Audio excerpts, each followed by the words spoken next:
ఆడెవడో నాకు పోస్ట్ పెట్టాడండి నిన్న. చాలా బాధ అనిపించింది. చిచ్చి ఇంత దరిద్రమా అని.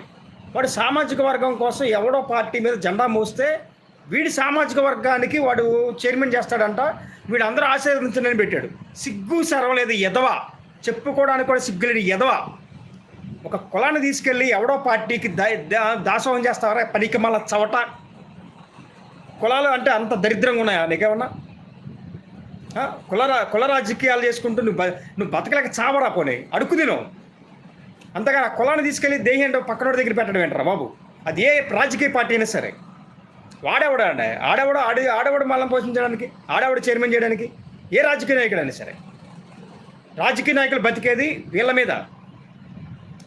అలాంటి రాజకీయ నాయకులు కూడా వీళ్ళు వెళ్ళి దేహి అని పడుతున్నారండి. ఇది చాలా దరిద్రమైన ఆలోచన అండి. ఇది అసలు చాలామంది మారట్లా. కొంతమంది వీళ్ళేదో ఒక కులాల్లో